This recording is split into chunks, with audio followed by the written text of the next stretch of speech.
Hola, buenas tardes, amigos. Disculpen el retraso. De hecho, todavía estamos esperando a uno de los autores que se nos quedó por allá en un hotel en Las Condes. Hoy día tenemos como editorial Don Pelayo Ediciones el placer de presentar dos estupendos libros. La verdad es que ha sido muy maravilloso como a partir del año pasado, cuando empezamos con la editorial, se nos fueron sumando autores y todo lo demás. El compromiso de la editorial Don Pelayo es el compromiso de presentar a todos esos autores radicales que las demás editoriales no quieren presentar, que las demás editoriales no les quieren dar un espacio por lo radical de su discurso o de su experiencia vital. En ese sentido tenemos al joven Marcelo Brante, que va a presentar su libro Contra Naturam, una perspectiva radical, muy profunda, sobre la decadencia de nuestra civilización, y a John Coben, que más que la radicalidad de su libro, que tiene que ver con su experiencia en prisión, es la radicalidad de los hechos, el enfrentar al enemigo directamente, que es algo tan mal visto hoy en día, yo lo sé en carne propia. En ese sentido, estoy muy agradecido que todos ustedes hayan venido. Y vamos a comenzar, ¿no es cierto?, con la presentación de Marcelo Brante, y posterior a ambas presentaciones, etcétera, va a haber un momento de entrega de libros y de firma de libros por parte de los autores, esperando que John llegue lo antes posible. Y eso, esperamos que más personas se nos vayan uniendo al compromiso de esta editorial con el discurso profundo, con el discurso que no tiene pelos en la lengua y que está dispuesto a ir a la raíz de los problemas, ir a la raíz de las ideas. Y que ninguna otra editorial en Chile está dispuesta a hacerlo, sobre todo en el ámbito de lo que es la derecha. Y sin más preámbulos, los dejo con Marcelo Brante y la presentación de su libro Contra Naturam.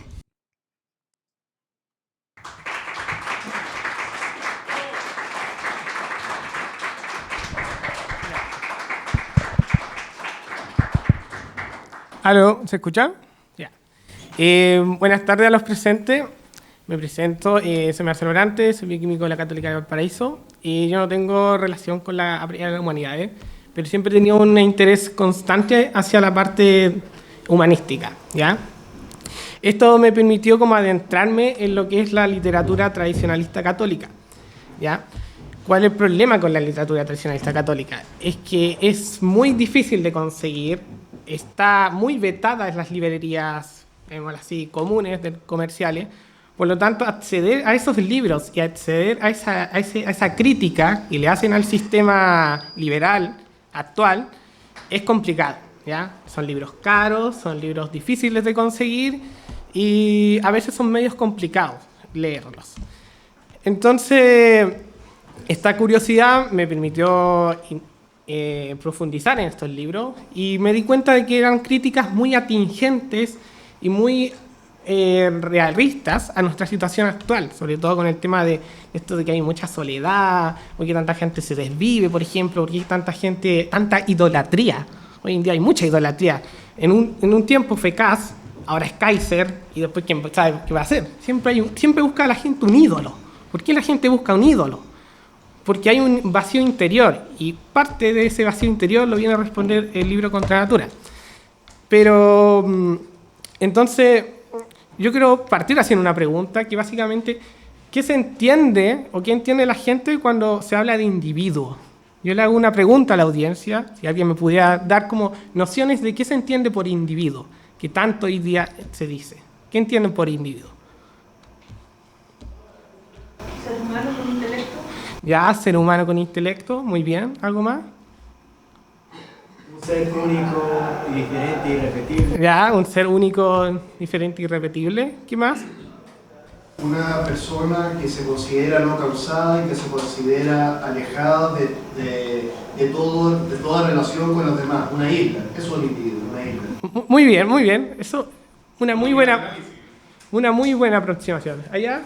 Un ser que compone un colectivo y es como un átomo, indivisible. Ya. Pero me quedo con la antepregunta. Una característica principal del individuo es la frustración. El individuo está frustrado. El individuo nunca está satisfecho consigo mismo. Siempre quiere más. quiere el mejor auto, quiere el mejor empleo, va a encontrar un buen empleo, pero le va a encontrar una patita y no va a estar satisfecho y va a buscar más. No está satisfecho con su pareja, no está satisfecho con la educación, no está satisfecho con la economía, todo le frustra, está frustrado. Es una persona frustrada porque está tan desarraigada de su núcleo familiar fuerte que no encuentra sentido, se encuentra vacío. Porque básicamente lo que satisface al individuo, la sociedad moderna lo llama superstición. ¿Y qué es esa superstición? Es la trascendencia, es Dios, es tu cercanía, tu entendimiento con lo infinito, con lo divino, ¿ya? Entonces, el hombre moderno, al tener esta concepción de individuo, se desnaturaliza.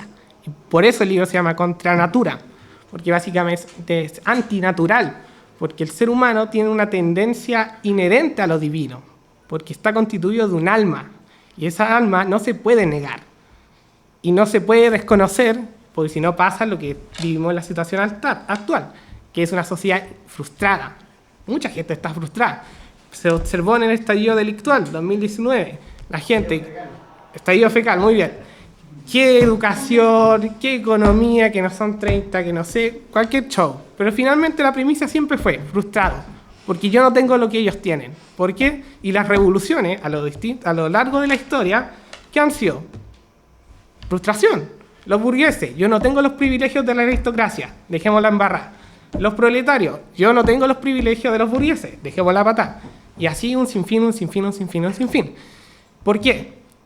Porque esta concepción de individuo y de sociedad moderna, que parte de la Ilustración guarda un concepto en sí que es el non serviam, ¿ya? Que el non serviam es no serviré, ¿ya? Ahora, ¿es un tema religioso? Sí. ¿Por qué? Porque básicamente lo religioso, lo político y lo histórico está todo relacionado. Hay un problema hoy en día que se separan las cosas. Se cree que la religión no tiene nada que ver con la historia, caemos en el materialismo histórico, por ejemplo, y cosas por el estilo.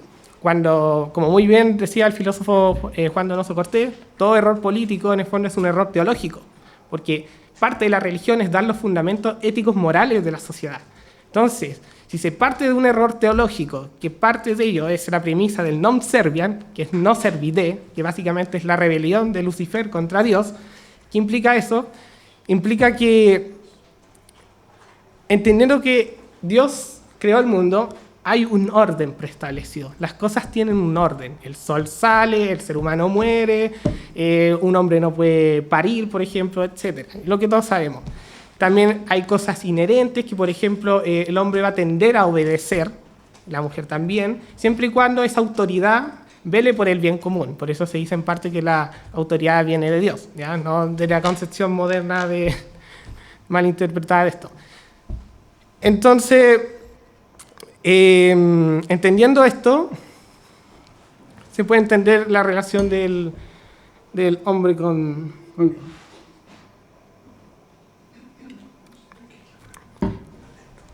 ya. Entonces, quiero leer una parte de la contraportada que dice: este libro es para aquellas personas que intuyen que en nuestra sociedad actual las cosas no van como debieran, ¿ya? Se preguntan por qué, pero no hayan respuesta certera. Por lo que satisface su inquietud, el hombre moderno lo suele llamar superstición, lo que dije en un principio. Este individuo libre, en lo profundo de su corazón, guarda una frustración patológica porque a pesar de no tener carencias materiales, se siente vacío. Es infeliz. Los ilustrados han creado unos paraísos terrenales que solo alimentan el cuerpo y descuidan el alma, donde por medio de las revoluciones liberales han propagado el culto a la diosa razón, la fe en la ciencia y el culto al cuerpo. Atacan la virilidad y feminidad para destruir la familia tradicional, imponiendo una filosofía del debería y no del es. Y esta parte del debería y no del es viene muy acorde con el tema de que hay un orden preestablecido en la naturaleza, como dije anteriormente. Entonces esta premisa del non serviam es precisamente no querer seguir ese orden preestablecido, sino que soy yo, mi razón, ilustrada, iluminada, la que yo voy a determinar cómo es la naturaleza y cómo va a ser ese orden. Y por eso imponiendo una filosofía del debería y no del es. Porque es que debería haber igualdad, es que debería, etcétera. Cuando realmente es. Hay desigualdad, va a haber pobreza. Se pueden disminuir, pero no se pueden eliminar porque son cosas inherentes al ser humano. ¿Ya? Por eso parte de la contraportada dice una filosofía del debería, imponiendo una filosofía de debería, una filosofía deontológica, como dice el Sebastián, una filosofía que no es la filosofía natural que nos entregaron los escolásticos en la Edad Media. Entonces el libro básicamente viene a responder a cómo se ha ido desconstruyendo la sociedad, cómo el hombre se ha ido desvinculando con Dios, por eso cómo los ilustrados se alejaban del hombre y Dios, que básicamente todas estas revoluciones, apelando al Dom Serviam, al no serviré, a que finalmente soy yo quien crea el orden, yo no descubro el orden, porque al ser yo el que debería haber una realidad de cierta forma, yo soy el que la ordena. Entonces yo ya no parto de una premisa humilde de que yo tengo que descubrir cómo funciona el mundo. No, soy yo. Entonces yo. Y todo esto finalmente termina generando una frustración, porque evidentemente el ser humano no abarca todo, el ser humano es finito, no un ser infinito, no puede abarcarlo todo, tiene deficiencia, tiene que aprender a conocer sus capacidades, si no se frustra. Entonces el libro viene a responder que básicamente nuestra relación con Dios, específicamente la religión católica, porque es donde la religión católica, donde están las pautas, llamémoslas así, para llegar correctamente, la plenitud de la verdad también, para llegar al conocimiento de Dios. Entonces, el libro parte con un exordio, básicamente escrito por el doctor René Navarro, que saludo a donde sea que esté en el norte ahí por el Copiapó.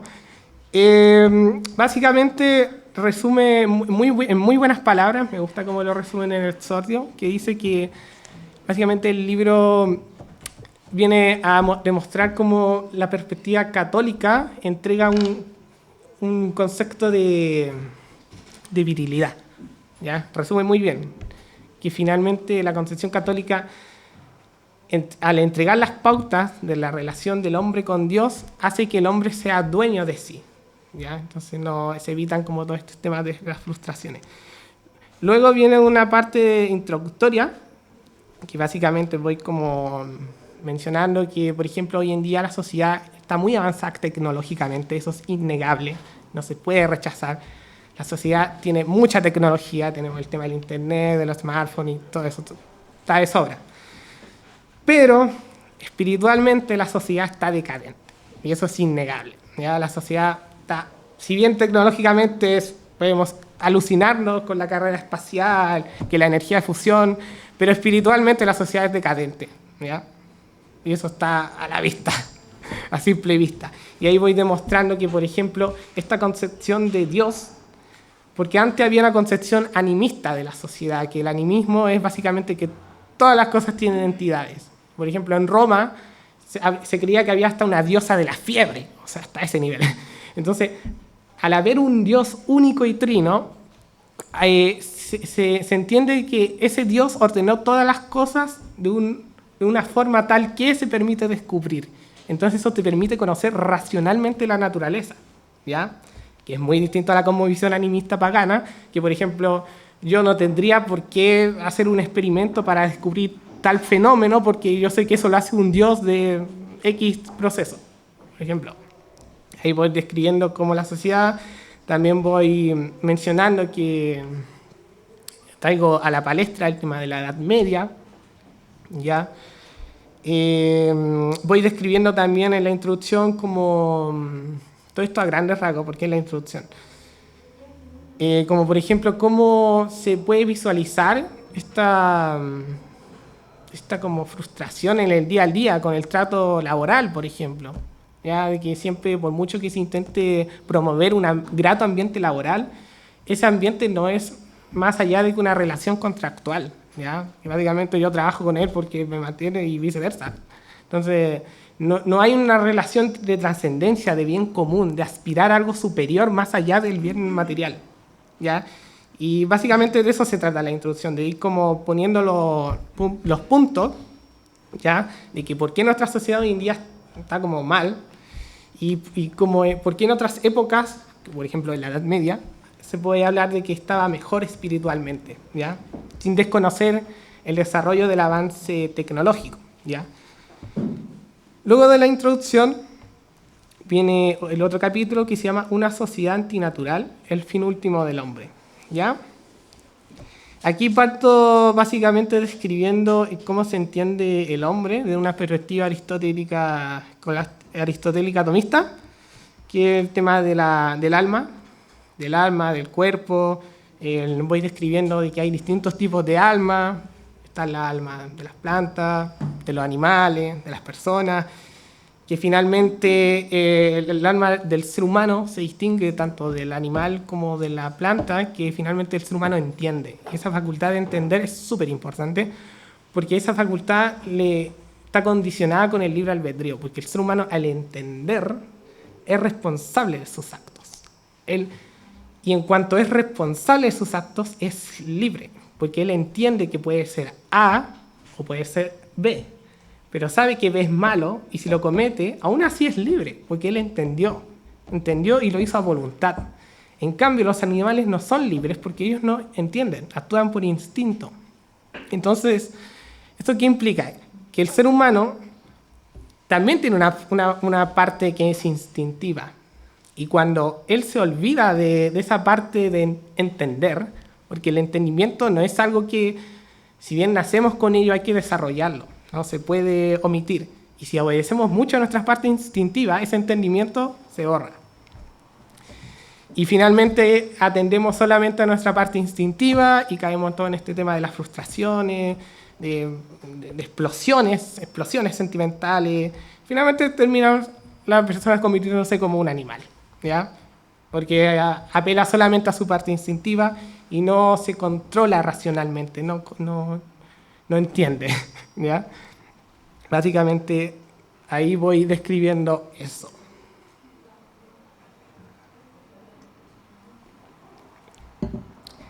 Ya. Entonces describo las partes de las almas, ¿ya? De ahí voy a hacer una descripción general también de cómo del hombre. Y finalmente, después paso al otro capítulo, que se llama La desnaturalización del hombre, ¿ya? Porque una vez que entrego, como llamémoslo así, la base, llamémoslo así, filosófica de qué es el hombre, de la concepción del hombre, ¿ya? Ya parto describiendo cómo se desnaturaliza esa concepción aristotélica atomista a lo largo de la historia, ¿ya? Realmente abarcarlo a nivel así muy específico histórico sería realmente para muchos libros, ¿ya? Así que yo me enfoco en dos procesos principales, ¿ya? Lo que es la Revolución Protestante, que mal llamada se llama Reforma Protestante porque fue una revolución, y la Revolución Francesa. Yo me centro en esos dos procesos en específico, porque como dije en un principio, finalmente todas las revoluciones a lo largo de la historia siempre ha sido un non serviam, esta como frustración de no poder hacer la realidad como yo quiero, ¿ya? Entonces, el primer acto, llamémoslo así, de rebeldía, sería lo que es la Revolución Protestante, porque con ello lo que se logra es la individualización de la fe, ¿ya? ¿Qué es la individualización de la fe? Que básicamente es que yo creo lo que libremente interpreto de la Biblia, ¿ya? Y esto obviamente causó unas consecuencias políticas que se describen en el libro, que no las voy a mencionar para no spoilear, pero finalmente lo que terminan haciendo en el hombre, la parte humana, termina haciendo que ya no hay una moral común, ya no hay una ética cristiana común. Ya ahora la cristiandad que era lo que antes había de Europa, estaba cristiandad y después apareció Europa. Entonces esa moral ético-cristiana de la cristiandad desaparece, porque ahora va a estar Inglaterra protestante, ahora va a estar España católica, entonces los protestantes no piensan lo mismo que los católicos y así. Entonces va a haber una disrupción de esa concepción ético-cristiana común, ¿ya? Y aquí ya viene todo el show de las conspiraciones papistas y las consecuencias políticas que llevan con esto, y aquí empiezan a surgir los protonacionalismos ingleses y un sinfín con el tema de la Revolución Protestante. Pero a nivel del hombre, lo que termina generando ello es que al yo creer libremente lo que interpreta la Biblia y al restarle poder a la Iglesia, porque finalmente la Iglesia cumple un gran rol, porque el ser humano es débil. El ser humano es débil, se le olvidan las cosas y hay que estar constantemente recordándole qué cosas hay que hacer y qué cosas que no, ¿ya? Por mucho que se den por sentado. Entonces es necesario que haya gente que esté como constantemente, llamémoslo así, cateteando de hay que hacerlo así, hay que hacerlo así. Entonces si le restas poder a esa gente que se dedica a hacer eso, indudablemente el hombre va a decir, mira, aquí leo que puedo hacer esto. Bueno, me escudo. Entonces el hombre se empieza a relajar, ¿ya? Moralmente. ¿Por qué se empieza a relajar? Porque le restamos poder precisamente a la institución que evitaba que la gente se relajara mucho en ese aspecto. Entonces, ¿esto qué generó? A nivel político, en general, lo que generó fue el tema de las monarquías absolutas, ¿ya? Porque al entender una mala concepción de que la autoridad viene de Dios y otras cosas más, ¿ya? Que también están en el libro, se terminan finalmente generando las contradicciones perfectas para finalmente decir como que hay que limitar el poder del rey. Evidentemente hay que limitar el poder del rey, pues si destruimos la institución que efectivamente evitaba los excesos del rey. Entonces hay que limitarlo. Y entonces ya viene todo el tema de la Revolución Francesa, que anteriormente había ocurrido la Revolución Inglesa. La Revolución Inglesa es la primera. Pero yo marco la Revolución Francesa porque finalmente ahí ya se marca como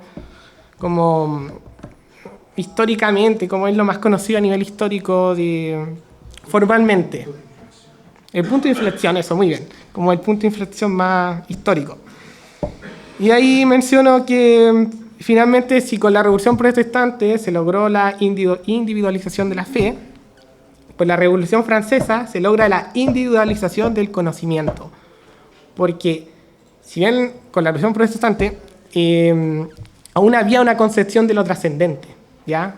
Aún había Dios. Y por eso hoy en día los países que son muy protestantes igual tienen una concepción de lo trascendente. Y por eso no están como tan desconstruidos, ¿ya? Pero ya con la Revolución Francesa se desecha lo trascendente. Lo metafísico ya no importa. Que eso es bárbaro, eso es medieval. Y ahí comienza todo el periodo de la enciclopedista, reescribir la historia y todas esas cosas que contamos. Entonces, finalmente, al no importar la metafísica, ya no importa mi relación con Dios. Porque soy yo, la diosa razón, mi diosa razón, la que va a determinar cómo es el mundo. Entonces, con eso se logran dos puntos, la individualización de la fe y la individualización del conocimiento. Por lo tanto, el ser humano ya empieza a desatenderse de su relación con Dios. Entonces, el ser humano ya no descubre, el humano crea. ¿Ya? Entonces, después viene otro capítulo que se llama Guerra contra la autoridad y el orden.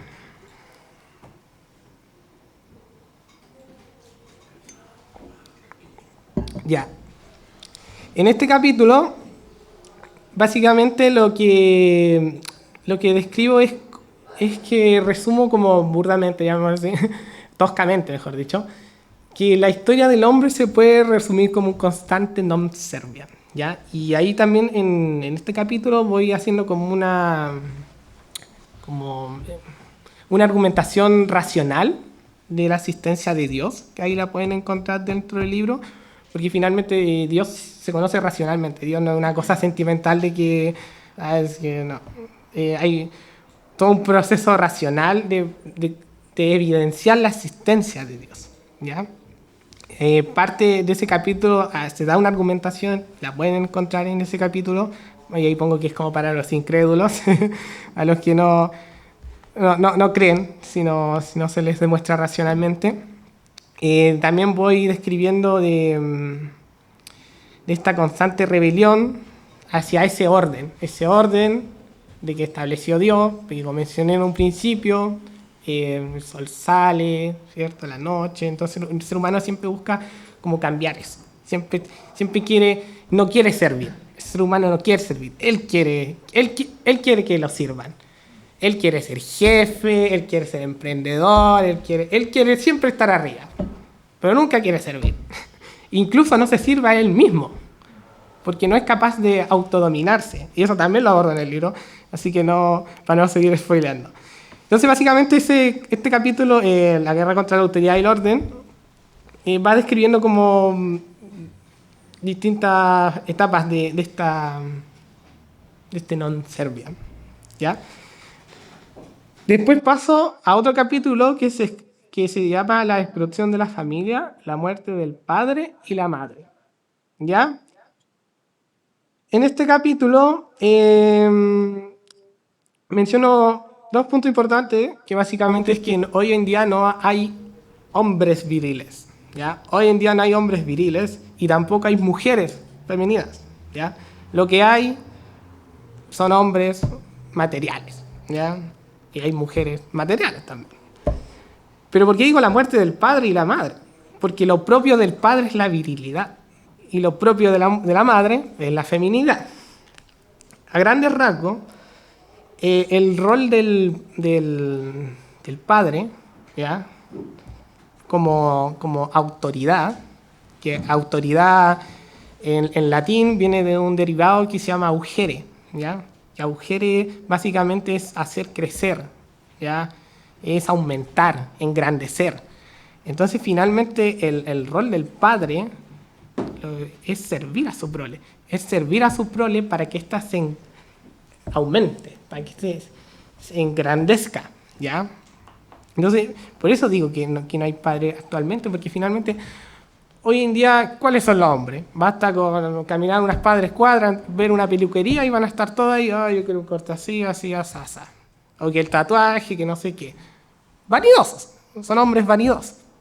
Eso no es un hombre, porque finalmente el hombre es la imitación de Cristo. Hizo Cristo, se sacrificó lo que no le hicieron al pueblo, ¿cierto? Entonces, básicamente, ese es el hombre viril. Por eso, como mencioné en un video, que finalmente el mayor acto de virilidad es la castidad, por ejemplo, porque implica un control tan racional, implica un control tal a nivel racional de la parte sensitiva, de la parte animal, que eso no es fácil, ¿ya? Implica mucho control, mucha autoridad en sí mismo, ¿ya? Por eso también parte del libro es que no es que solamente no se quiera seguir la autoridad de Dios o una autoridad de un tercero, sino que ni siquiera se quiere seguir la autoridad de uno mismo, la autoridad de mi propio entendimiento. Porque el ser humano naturalmente esta parte del alma como que le advierte cuando las cosas no van bien, le advierte. Entonces el ser humano, como por, llamémoslo cobardía o quizá desconocimiento, ¿qué prefiere? No sé, irse de fiesta o tomarse algún psicotrópico. Entonces, como esa pequeña advertencia que le está tirando su parte inmaterial, la omite, ¿ya? En este capítulo también, ¿por qué digo que no hay madres tampoco? Porque digo también la muerte de la madre. Porque finalmente, con todo este tema del feminismo, lo que busca el feminismo finalmente es destruir las vocaciones maternales. Que finalmente una vocación maternal es el amor, ese amor, esa calidez, ¿ya? Es destruir como que la mujer básicamente empoderada sea esclava de su jefe. Porque una mujer empoderada es mucho más frágil que una madre de familia. Porque la madre de familia, si tiene trabajo y el jefe se aprovecha, en cualquier sentido, la madre lo va a mandar a cualquier lado al jefe. Pero la feminista empoderada, que depende de un jefe y está sola, no puede hacer nada. Va a tener que aguantar al jefe. Y el jefe no la ama. Entonces el jefe la usa para cualquier cosa. Entonces, evidentemente, esta élite, porque finalmente hay que entender que la historia la mueven unos pocos. Y evidentemente siempre va a ser así, ¿ya? La historia siempre la mueven unos pocos. ¿Cuál es el problema? Que cuando esos pocos se miran mucho el ombligo y velan mucho por sus intereses personales, la sociedad se termina desvirtuando. En cambio, cuando esa pequeña élite vela por sus propios, o sea, vela por el bien común y tiene una cosmovisión de lo trascendente, va a ayudar que toda la gente en su comunidad atienda a su fin propio, que es el conocimiento de Dios, es esa contemplación de Dios. ¿Ya? Entonces el problema es que hoy en día hay una élite ilustrada que lo único que le importa es la parte material y de asignar ellos como es el mundo. Y parte de ello implica crear este individuo, porque el individuo es el arma de la revolución. El individuo, este ser frustrado, lleno de odio, porque no entiende su relación con Dios, es necesario por la revolución, porque esa élite el día de mañana te va a decir, no son 30 años, o sea, no son 30 pesos, son 30 años, ¿qué hay el despelote? El día de mañana, ¿qué va a hacer? Entonces, esa élite le conviene al individuo, porque este individuo, al no tener una cosmovisión de lo trascendente, es fácilmente es manso y dócil a la educación liberal, al discurso liberal, a la propaganda, etc. Porque el conocimiento, el sentido de trascendencia, te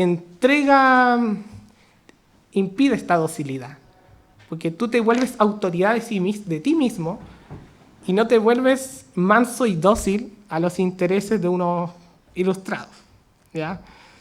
Entonces, para generar este individuo se tiene que asesinar al padre y a la madre ontológicamente hablando, ¿ya? Hay que volverlos en seres materiales, porque así tanto el padre y la madre, al carecer de un sentido de trascendencia, no se lo van a transmitir a sus hijos.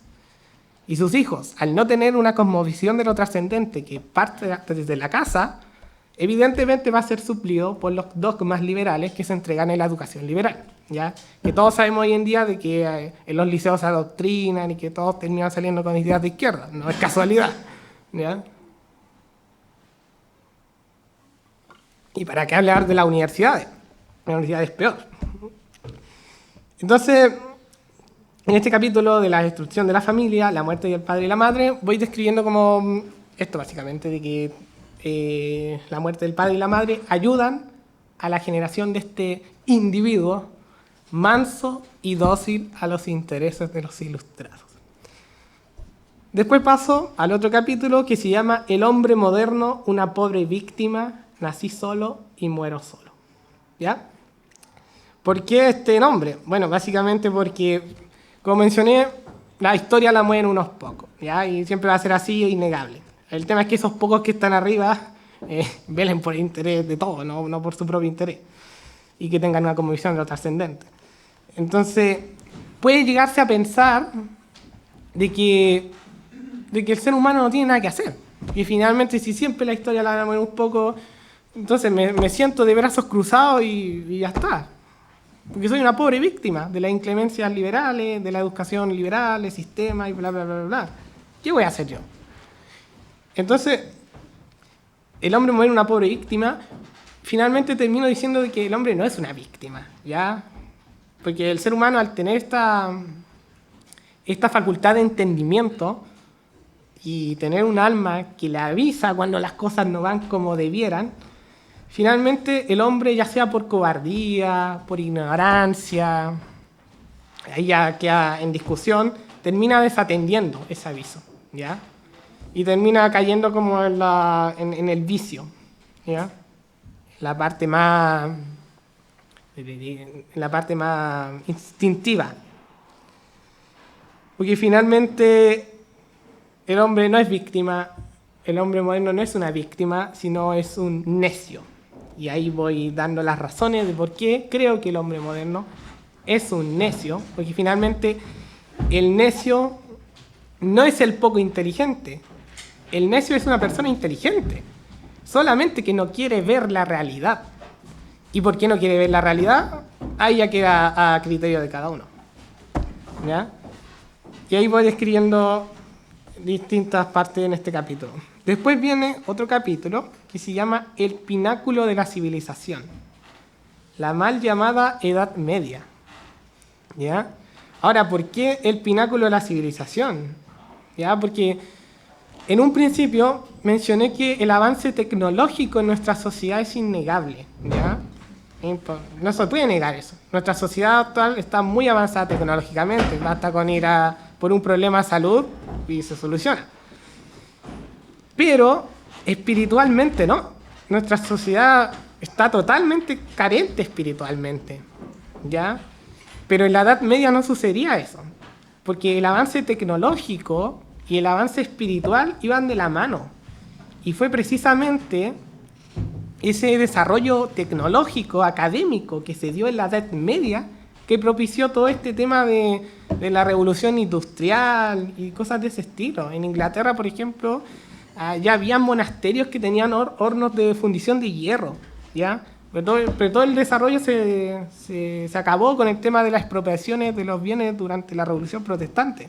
Entonces, el pináculo de la civilización precisamente corresponde a la mal llamada Edad Media, porque la Edad Media, hablar de la Edad Media es incómodo.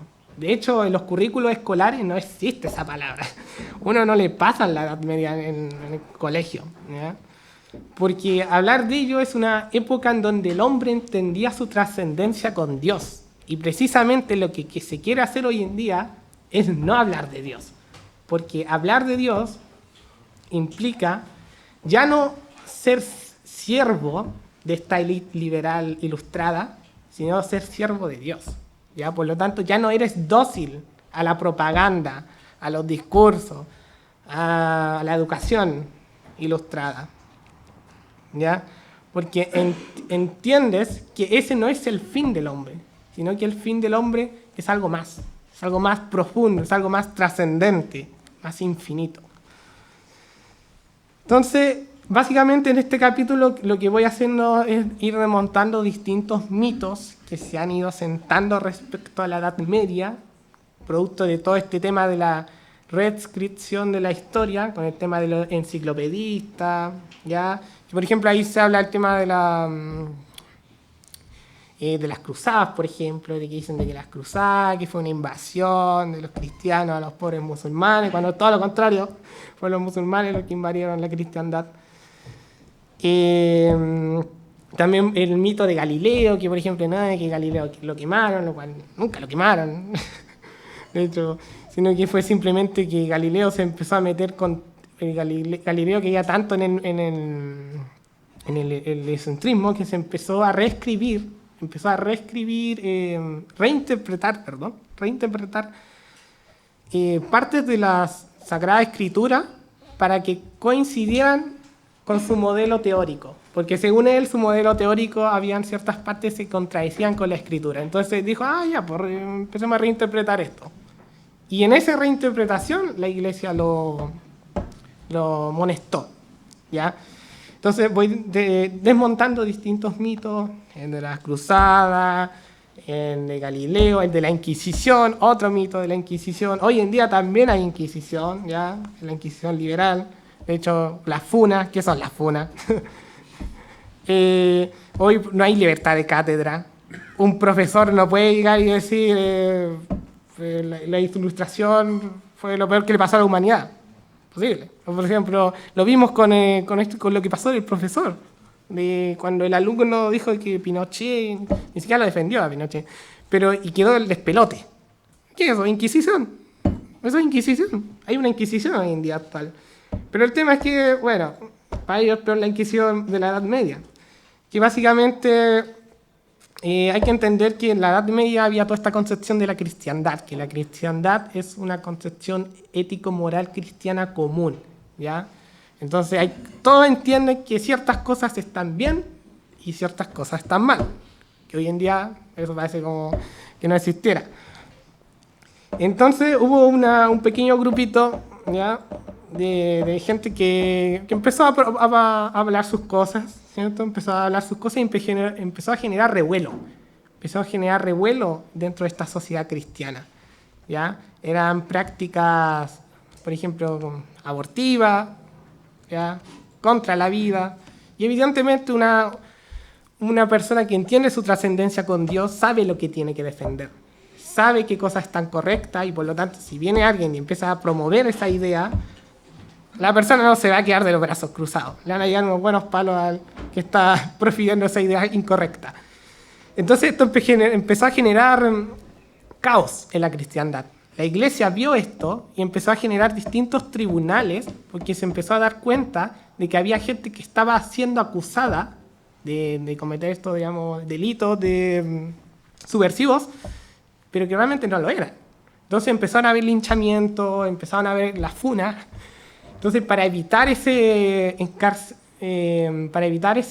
descontrol, es que se van generando distintos tribunales, que son los tribunales de la Santa Inquisición, que básicamente lo que hacían era ver si es que era culpable o no, ya la persona. Y si era culpable, se la entregaban al Poder Civil, y ahí el Poder Civil hacía lo que ellos vieran pertinente, pero la Iglesia no castigaba, era el propio Poder Civil.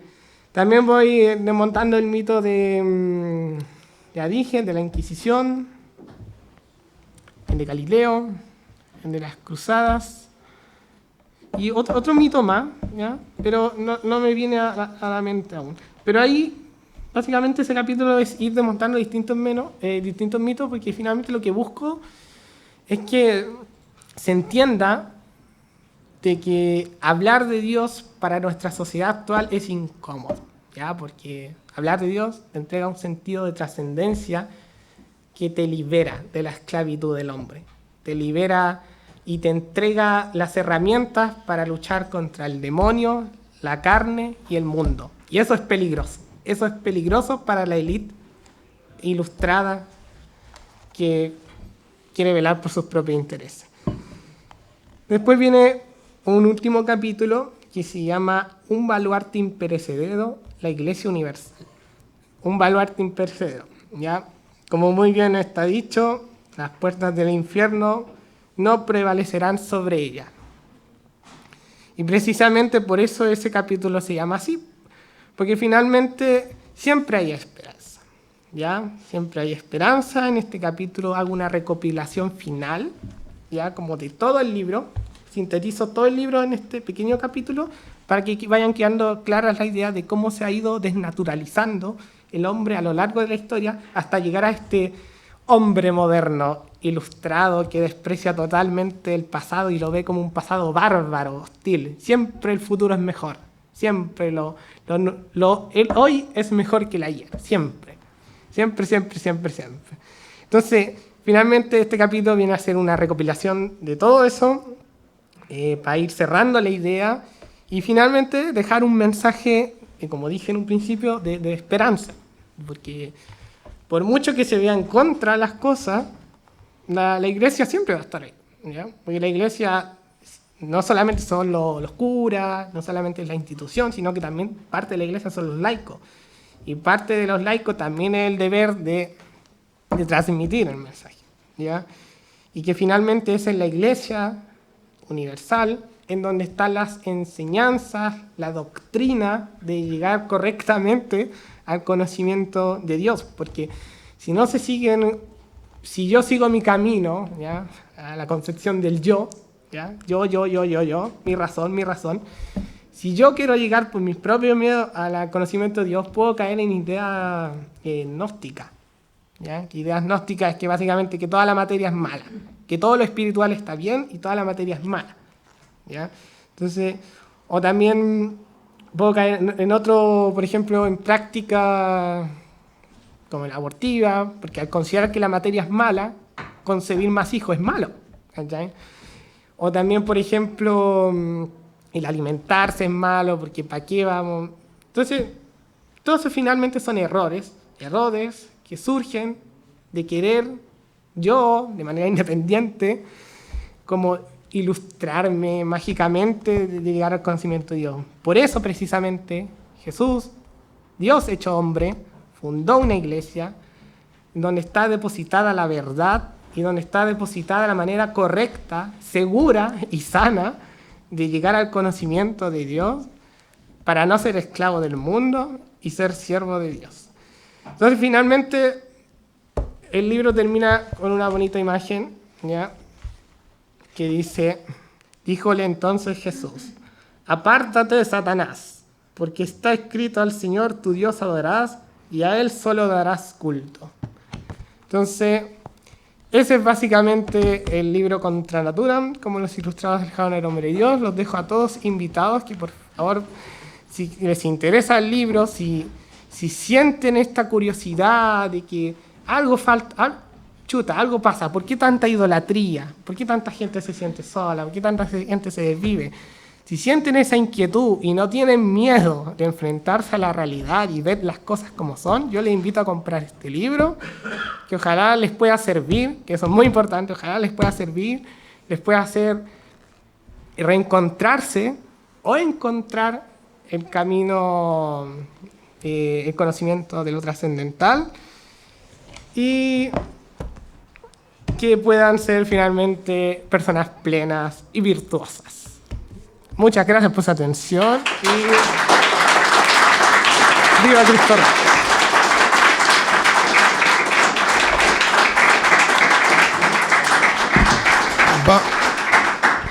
Vamos a tener un momento de preguntas del público. Con este micrófono lo voy a poner acá en un atril. Para el que quiera preguntar, se acerca por aquí por el pasillo a la presentación de Marcelo.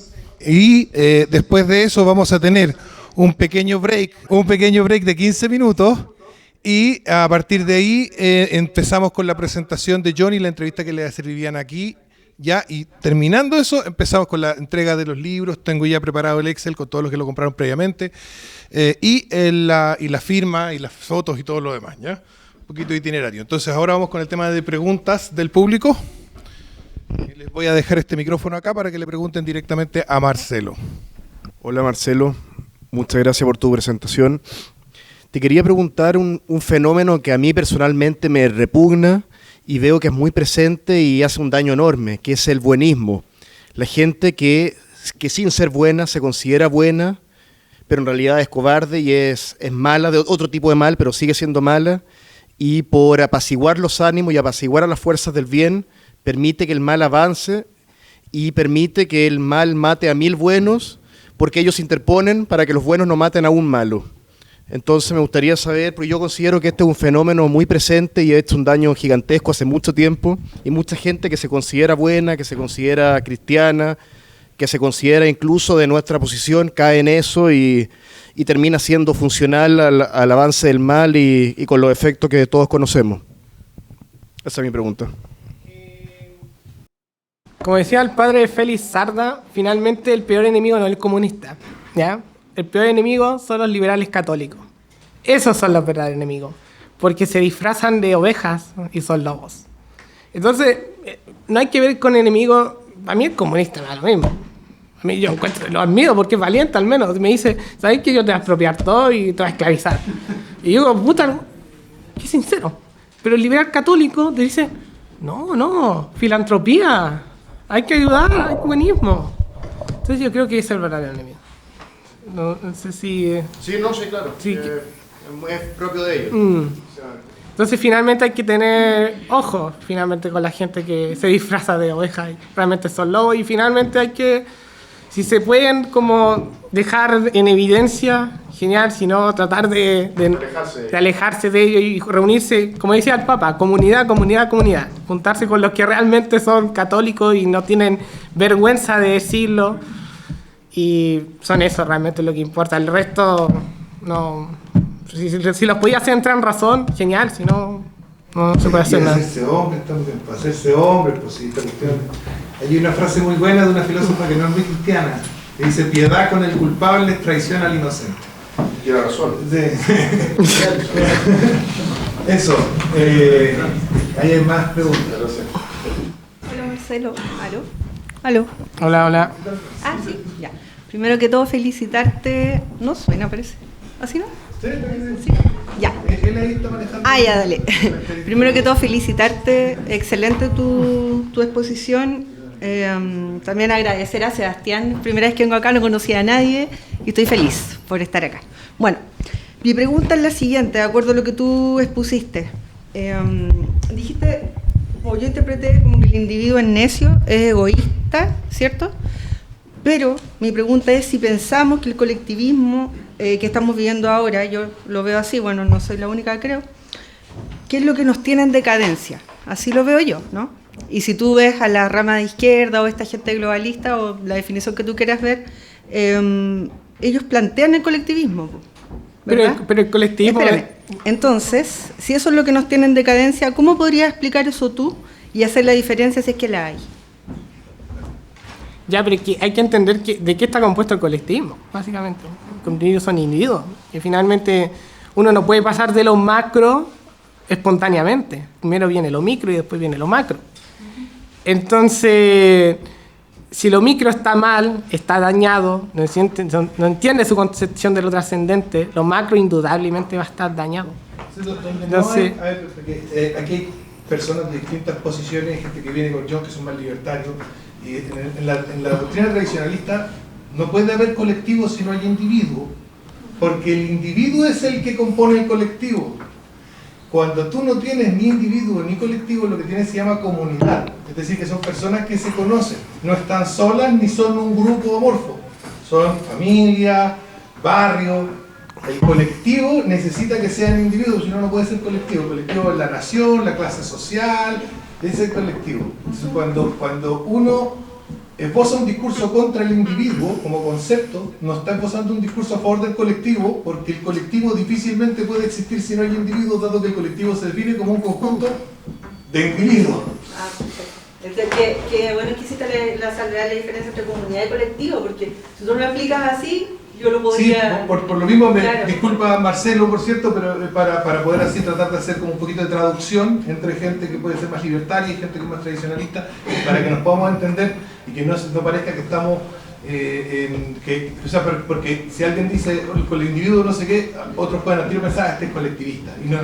La noción es la persona integrada familiar y comunitariamente no está sola y es más fuerte frente a la tiranía precisamente del colectivismo. Y el colectivismo se vuelve imposible cuando las personas están integradas con sus pares. Esa es la idea comunitarista tradicional. Okay. sí, está... Disculpa, Muchas gracias. Marcelo, me tomé la cuestión, pero para poder traducir. No, te quedó súper bien.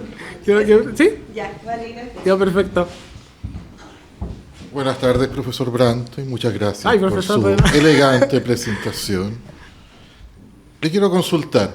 En su resumen del libro mencionó que usted denuncia varias de las corrientes que, bueno, sabemos que a lo largo de la historia han atacado la fe, como la Ilustración, las denuncias exageradas contra la Santa Inquisición.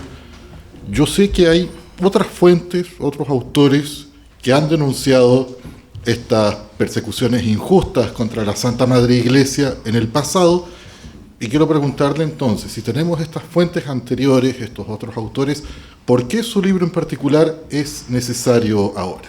Porque como mencioné en un principio, los libros de la crítica tradicionalista al sistema liberal son difíciles de conseguir.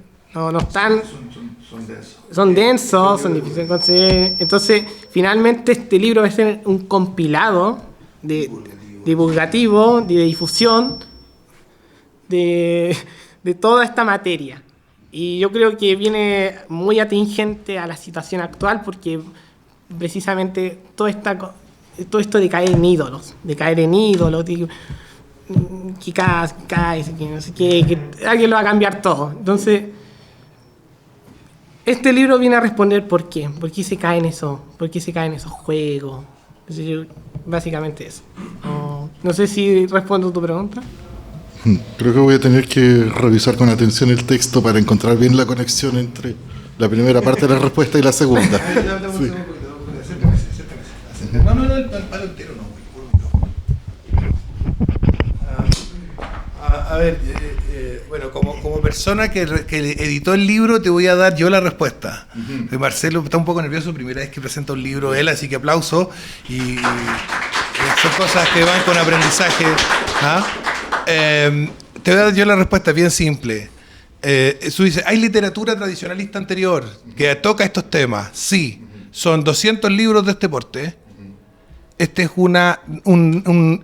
y denso, con párrafos enteros de filosofía atomista que hay que agarrarse la cabeza para leerlo, porque se te puede caer. Entonces, este es un libro de 130 páginas, algo así, en simple, divulgativo, resumido, para todo público. Digamos que son todos esos libros que tú dijiste, pero la versión catequesis resumida para menores. ¿Ah? Y eso es muy valioso porque la mayoría de la gente no va a tomar una biblioteca de 200 tomos de 1500 páginas y reventarse la cabeza leyendo esas cosas, que además son bastante densas y pesadas. Esa sería como mi respuesta respecto de por qué deberíamos leer, o sea, deberían las personas leer Contra Natura de Marcelo Urantes en relación con estos otros autores clásicos del tradicionalismo. Bueno, parte de mi sorpresa es que comentó asuntos que son extensos, profundos, y veo que el volumen es delgado.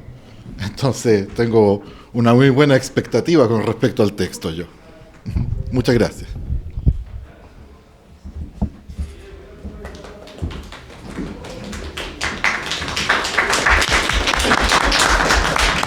¿Nada más? ¿Nadie más? No. Sí, ahí se están parando. Eso. Porque si no, después yo cierro nomás. Cierro, vamos a tomar un café y venimos con John. Entonces. Buenas tardes, don Marcelo. Buenas tardes. Quería hacer una pregunta. ¿Me puede decir si es que usted considera que lo más importante son los valores y que estos son transferibles entre religiones? ¿O usted considera que es como el cristianismo el eje central de lo que puede dar la moralidad correcta? O sea, los valores sí son transferibles, porque por eso son familias y finalmente terminan generando las comunidades mayores y finalmente por eso se llama Iglesia Universal, que es algo que abarca a todos. Precisamente sí se pueden compartir sí podemos tener los mismos valores que, por ejemplo, que con un colombiano, que con un español, siempre y cuando compartamos la misma concepción de lo trascendente, porque si viene a hablarme en clave hindú y yo estoy hablando en clave católica, quizás vamos a tener ciertos puntos que vamos a converger, pero otros vamos a diverger. Pero finalmente, mientras haya una correcta armonía, no veo más allá problema. Claro, o sea, mi duda era más que nada, por ejemplo, si viene un hindú así, tiene obviamente tradiciones muy distintas, pero a pesar de eso mantiene el foco en cuanto a los valores, lo que es más importante, por ejemplo, no sé, unidad en la familia. ¿Usted considera que eso igual es como él está entendido de qué es lo más importante? Sí, porque ahí el hindú está manteniendo la concepción de la familia. O sea, ya no está ese individuo desarraigado, que finalmente lo que hay que evitar es la generación de eso. Sino que siempre hay que promover la familia. Lo ideal es la familia católica, el valor ético cristiano, pero ahora sí una familia musulmana, pero mientras promuevan ese vínculo afectivo, ¿ya? Para evitar que caigan en gente desolada, sola por el mundo. Quedé satisfecho, gracias Marcelo. Se podría perfectamente llamar Manifiesto contra la Soledad. De hecho, sacamos varios nombres con Marcelo, Contra Natura al final quedó, pero fueron como 4, ¿no? Sí, fueron varios.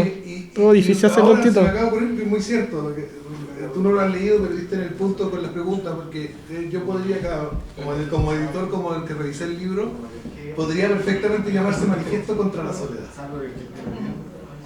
Para que podría volver a segunda edición.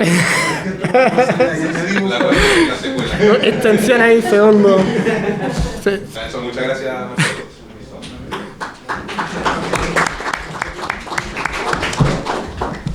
Hola Marcelo. Hola. Ahora mira, siguiendo con la línea de que la literatura tradicionalista es densa, es larga, muy axiomática, te quería preguntar algo simple, y es si vas a volver a escribir o simplemente hasta acá nomás y listo, chao. O sea, que vuelva a escribir, depende, o sea, de partida estoy con... Estamos trabajando. Sí, con un libro, el libro negro del liberalismo. Estaba escribiéndolo yo solo y lo metí a él, estamos coautorando el libro negro del liberalismo, estamos trabajando él está haciendo todo el estudio histórico de las fuentes y todo, por el tema de las masacres que hicieron en la Revolución de 1688, en la de francesa, en la Revolución Americana, etcétera. Estamos haciendo como lo que se hizo con el comunismo, de juntar los 100 millones de muertos, 150 millones de muertos, pero esta vez con las revoluciones que votaron a las monarquías y pusieron la democracia. Estamos haciendo ese trabajo histórico con Marcelo, así que sí, se viene. Ahora, si preguntas sobre un libro que sea también, como yo nomás como autor, tengo pensado un libro, pero depende de cómo vaya contra natura. O sea, porque por ejemplo yo te digo, yo me he leído Donoso Cortés y un puro libro de Donoso Cortés, claro, daba muchos temas para diverger, digamos. Y a veces igual se va como mucho en la parte teológica, entonces igual También. como que a veces uno se pierde, entonces... sí, a tu respuesta sí. Mi idea sí seguiría escribiendo, mi idea sería escribir como un libro sobre virtudes, ¿ya? Pero eso Claro. ya queda a criterio de la gente. Estamos trabajando en otro libro los dos. Sí. Vale. Queda a criterio de la gente si es que apoya el libro. Entonces, pero los libros, sobre todo el libro negro. Libro negro, el libro. Y ahora sí, no sé, para llevarnos vamos